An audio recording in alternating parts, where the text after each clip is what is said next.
에브라임의 후손 중에 여로보암과 아합이 있는 거예요. 므낫세 아들 중에는 예후.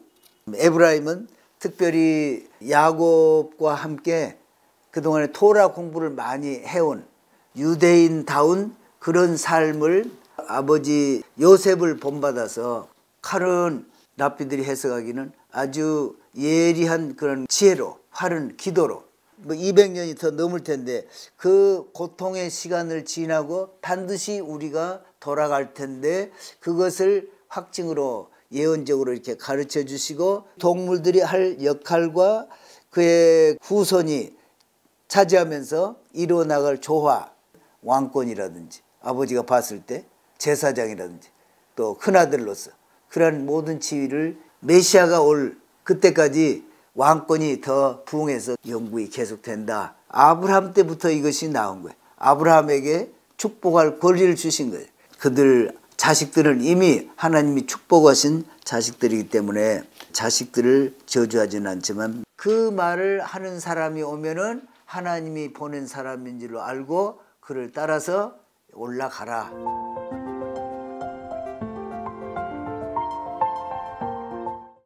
(2023년) 이 저희가 만든 달력에 보면은 왼쪽 토요일마다 그 주간에 읽는 도라 예시와 포션이 쭉 나와 있습니다. 아직도 KBS 만든 달력 없으신 분은 이걸 사무실로 연락하셔서 한 분씩 사시면 좋겠고요. 또 후원을 하고 계시는데도 아직 못 받으신 분 계시면 연락하시면은 즉시 보내드리도록 그렇게 하겠습니다. 아브라함, 이삭 또는 야곱도 거기에 거하다 이런 표현이 아니고 거기에서 잠시 있다가 또 이렇게 가는 거류한다고 그럴까 이렇게 살다가 떠나고 살다가 떠나고 하는 그런 표현 여행과 같이 여행자 같이 그런 표현을 쓰는데 여기는 살았다 거기에 정착하고 살았다 하는 의미예요. 풍족한 삶을 또 정착해서 기쁘고 참 누리는 그런 삶을 지금 살게 됐다. 왜 그 땅에 장사되기를 원하지 않았을까? 사람들 이제 랍비들 얘기는 이 다음에 백성들이 자기 후손들이 그 땅에서 고통을 받을 때 언젠가는 그 땅에 이가 아주 득실거리는 날이 있을 것이다. 자기 참 시체 밑에 이가 많이 그렇게 있는 것은 아주 기분이 좋지 않다. 그러니까 모세가 그 재앙 내리는 것 중에 이가 많이 있는 그런 재앙이죠. 이제 그런 것을 생각을 해서 어떤 랍비 이제 그렇게도 얘기를 하고 그리고 또 메시아가 오시면은 우리가 다 부활할 텐데 그 애굽에서는 부활이 없을 것이다. 그래서 나를 거기에 하지 말고 하나님께서 주시겠다고 하신 그 땅으로 데려가라. 그리고 또 생각을 해보니까 이 야곱은 애굽 사람에게도 많이 알려져서 참 의로운 사람이다. 그것이 많이 알려지고 그런데 만약에 그가 거기에 장사되어 있으면 사람들이 거기를 아주 우상으로 섬겨서 사당을 만들고 뭐 이렇게 할 테니까 그런 짓을 못하게 하려고 메고 나갈 텐데 왜 맹세하겠을까? 이 야곱이 볼 때는 앞날을 보니까 얘가 만약에 자기가 죽었을 때 요셉이 나를 장사하기 위해서 메고 저 가나안 땅으로 가면은 아니 그 바로 왕이 볼 때 아니 여기가 그 가나안 땅만 못해서 그리 간단 말이냐 그렇게 오해를 받을 수가 있다. 그 맹세한 것을 지키려면은 할 수 없이 가야 된다. 그래서 왕으로부터 허락을 받을 수 있게 그래서 야곱이 내려와서 경배했다 이 말은 여기 원문에 보면은 요셉에게 엎드려 이렇게 경배하듯이 요셉 앞에 엎드렸다는 거예요. 어떻게 그렇게 자기 아들에게 그렇게 했을까? 그러나 아들에게 했다는 것보다도 지금 요셉은 바로의 밑에 총리이기 때문에 그 총리가 권위 있는 그 총리로서 자기의 그 권위로서 맹세를 한 그 맹세를 확실하게 지키라 하는 그러한 뜻으로, 존경의 뜻으로 자기 아들이지만은, 그리고 48장에는 이제 4절에 보면은 내게 이르시되 내가 너로 생육하게 하며 번성하게 하여 내게서 많은 백성이 나게 하고 많은 것을 누리고 살지만, 그러나 여기가 땅이 아니고 하나님이 주신 땅은 가나안 땅이다. 그것을 분명하게 얘기를 합니다. 그러면서 지금 무슨 얘기냐 하면은 4절에 보면 많은 백성이 나게 하고 이런데, 원문에는 a nation and congregation of nations, 한 민족, 한 나라와 그리고 많은 나라들의 집합, 그런 것이 너에게서 더 난다. 그러니까 하나님이 이미 12를 주셨는데 또 말씀을 하시기를, 하나님이 축복하시면서 말씀하시기를 한 나라가 난다. 그러니까 한 나라가 난 것이 베냐민이 더 난 거예요. 한 나라. 그리고 또 Congregation of Nations, 그 민족들의 어떤 그 집합, 여러 나라들. 그래서 여기 애굽에 와서 보니까 내가 낳은 두 아들이 바로 나에게, 참 루벤이나 시몬 같이 나의 아들로 이렇게 하나님께서 주신 것을 내가 알았다, 이런 말입니다. 그래서 거기 지금 5절에 보면은 요셉이 낳은 두 아들 에브라임과 므낫세. 그래서 에브라임과 므낫세가 루벤이나 유다나 갓이나 이런 아들들과 같이 한 지파로서 이렇게 등극하게 된 거죠. 지금 이 말로 인해서 항상 12지파인데, 그래서 이 레위를 한 지파로 할 때는 요셉을 한 지파로 해서 베냐민까지 12이 한 12지파를 이루고, 레위가 빠질 때는, 그리고 레위가 빠질 때는 요셉 이름 대신에 므낫세와 에브라임을 두 지파로 해가지고 12지파로 이렇게. 그래서 항상 12지파만 가나안 땅을 점령해가지고 땅을 나눌 때에도 그대로 지파를 한 지파로 인정을 해서 땅을 나누어주는 그런 것을 볼 수가 있습니다. 그리고 8절에 보면 이스라엘이 요셉의 아들들을 보고 가는데 이들이 누구냐?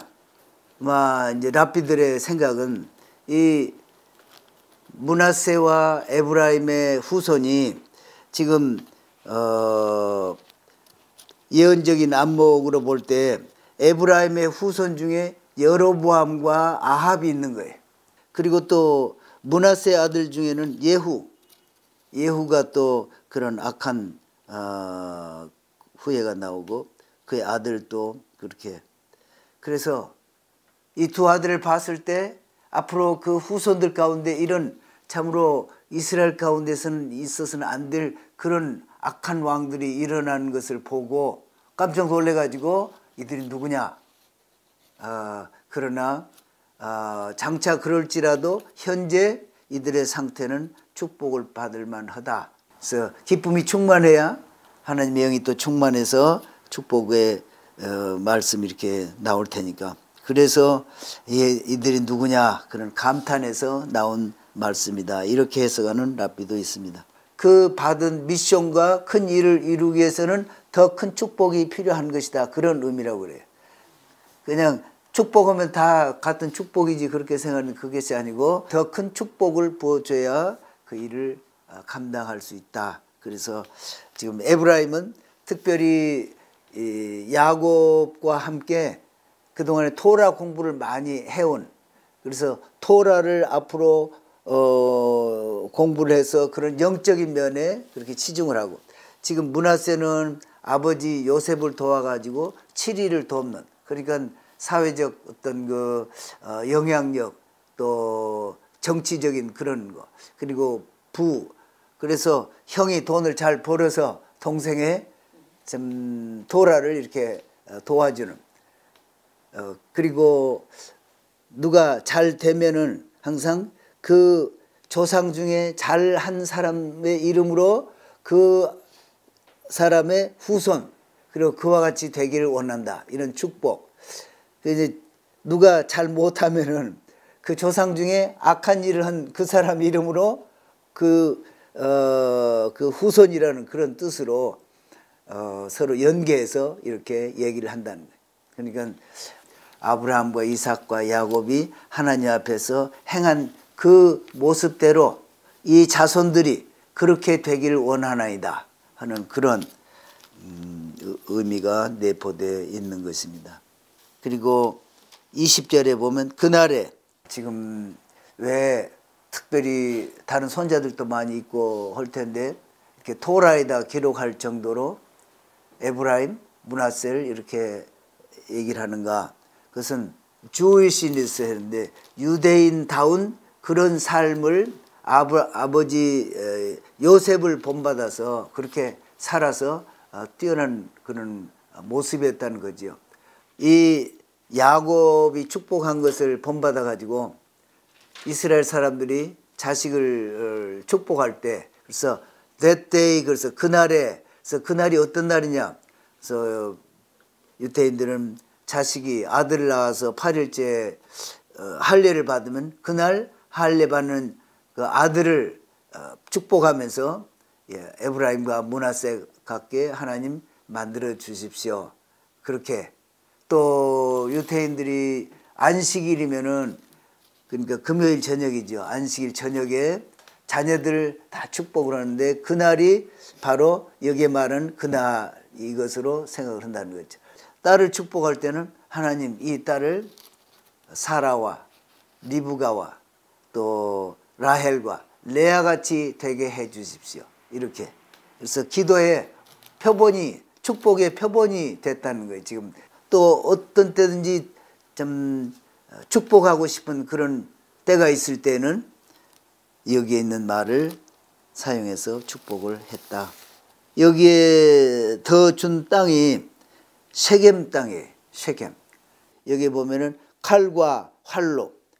칼과 칼은 랍비들이 해석하기는 아주 예리한 그런 지혜로, 그리고 활은 기도로, 그래서 기도와 간구로 하나님께 좀 간구해서 그 세겜을 그런 사람들로부터서 얻는, 그래서 야곱의 땅이 되었다. 그것을 200년이 더 넘을 텐데 그 고통의 시간을 지나고 반드시 우리가 돌아갈 텐데 그것을 확증으로 예언적으로 이렇게 가르쳐 주시고 또 그 땅을 너에게 선물로 주고 너에게는 한 부분을 더 준다.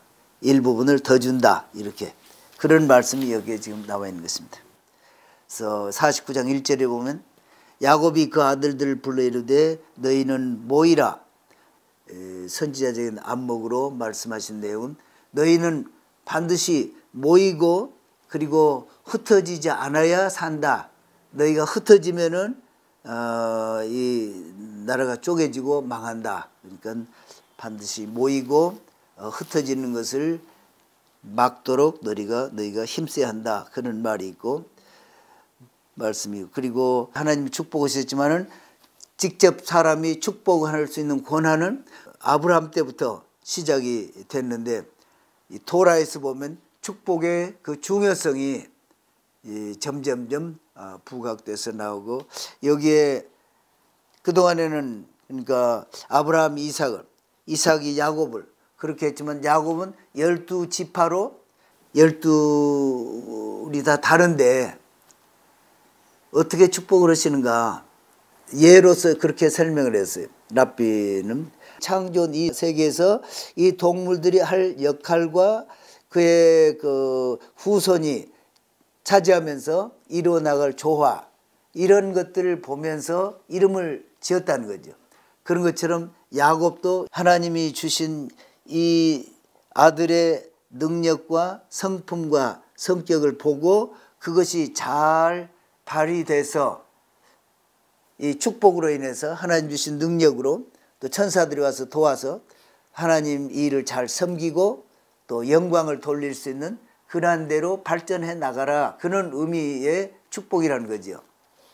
그래서 첫 번째 이제 12아들에 대해서 얘기를 이제 하는데, 이제 루벤에 대해서 참 왕이 되려면은 전 백성을 거느려서 항상 바르게 판단하고 이렇게 해야 될 텐데 성질이 급해가지고 너 잘못 판단해가지고 왕이 될 수가 없다. 그리고 남을 위해서 이렇게 참 하나님 앞에 제사장 직분을 갖는 것도 너가 그렇게 성급하고 해가지고 그것이 안 되는 것이다. 그래서 너는 그걸 잃고 결국 또 장자의 직분도 잃어서 장자는 요셉에게, 왕권은 유다에게, 그리고 제사장 그 권한은 유다의 레위에게로 이렇게 넘어갔다. 이러면서 여기에서 주는 교훈이 크다는 거죠. 그리고 또 시몬과 레이는 잔해하는 기계로다. 잔해하는 기계로다. 이게 빼앗은 이제 원문대로 하면은 도둑질한 그런 기계다, 기구다 이런 의미예요. 그들 자식들은 이미 하나님이 축복하신 자식들이기 때문에 이렇게 자식들을 저주하지는 않지만 노염과 분기는 뭘까? 노염은 그것이 막 점점 커지면 이제 터져가지고 뭐 죽이기도 하고 또 악을 행하기도 하는 것이 rage 이렇게 노염 이렇게 했고, 분기는 그렇게 하고 나서도 속에 겉으로 나오지는 않지만은 그런 분기가 있는 거. 근데 유다는 내 형제의 찬송이 될지라, 아주 너희 형제들 가운데 높임을 받으라. 이런, 또 10절에 보면 홀이 유다를 떠나지 않, 왕권이 너에게로 붙어서 계속 유지된다. 또 실로가 오시기까지, 실로가 온다. 이 말은 열방의 왕들이 메시아에게 선물을 바치러 온다. 이런 의미라는 거예요. 그래서 메시아가 올 그때까지 너희가 왕노릇 하게 된다. 이런 의미고, 실제로 왕권이 이제 거기까지 절정에 오르다 내려가고 이런 것이 아니고 메시아가 오시면 오히려 왕권이 더 부흥해서 계속해서 영구히 계속된다. 더 높아진다. 이런 얘기를 하고 있고, 계시록의 내용을 모르기 때문에 계시록의 맨 마지막에 나오는 예수님의 그 하얀 그 옷이 빨갛게 포도즙에 물들었다 하는 그 장면이 여기에서 나온 것으로 보이는데, 그 어떤 의미로 했는지는 모르지만은 메시아가 오면은 나귀를 탄다. 그 이유는 메시아가 와서 말을 탄다. 이런 말은 지금 전쟁으로 나간다는 그런 의미인데, 메시아가 오면은 평화의 왕이 때문에 그렇게 나귀 새끼를 탄다. 그 다음에 이 스불론과 이사갈은 토라를 연구를 많이 하고 학자도 많이 나고 산헤드린 공회에 200명이나 배출할 정도로 뛰어나고, 가령 또 달력에 추가해서는 리프 이어 해가지고 우리나라 말로 하면은 윤달을 어디다 넣을 것인가 이런 걸 계산을 해가지고 좀 내는 그런 학자들이 이사갈에서 참 학자들이 나오고, 스불론은 돈을 많이 벌어서 좀 지원을 하고, 33절 음식을 아주 적당히 먹고 아주 만족한 상태에서 하나님 앞에 돌아가는 그런 죽음을 표현하고 있다고 합니다. 왜 그러면 여기에 야곱을 그렇게 허락을 했느냐? 야곱은 의인이었기 때문에 의인은 쉽게 그렇게 빨리 녹지를 않는다는 거예요. 이 애굽 사람들이 이런 그 향채를 넣고 미라를 만들기 위한 그런 과정을 안 거치고 저렇게 되는 걸 보면 이 사람은 신이구나. 그래서 막 거기다가 신상을 만들고 그런 짓을 할 테니까 그것을 방지하기 위해서 거기에, 그리고 형제들만 올라가서 아비를 장사하고 왔다. 근데 11절에 보면 그 땅 거민 가나안 백성들이 아닷 마당의 애통을 보고 가로되 이는 애굽 사람의 큰 애통이라. 이제 랍비들 해석은 앞으로 이스라엘 백성들을 야곱의 후손들을 고통을 줘가지고 가진 핍박을 한 다음에 결국 하나님 앞에서 벌을 받아가지고 나라가 망하는, 크게 망하는, 좀 재앙도 당하고 망하는 그러한 역사가 있을 것을 바라보고 큰 애통이라 모르는 가운데 예언적인 선포를 하고 있는 말이다, 이런 얘기입니다. 그리고 remembered you, 너희를 기억하셨다. 권고라고 얘기는 했는데 그대로 표현하면 하나님이 너희들을 기억하셨다. 너희를 이 땅에서 인도하여 내사 아브라함과 이삭과 야곱에게 맹세하신 땅에 이르게 하실 것이다. 돌아가게 하신다. 그날이 반드시 온다. 근데 언제 그렇게 하느냐? 그러니까 너희가 여기서 지나게 되고 할 때 너희들에게 어느 사람이 나타나서 하나님이 너희를 권고하셨다. 그 말을 하는 사람이 오면은 하나님이 보낸 사람인 줄로 알고 그를 따라서 올라가라, 이런 얘기예요. 근데 모세가 실제로 그 얘기를 해요.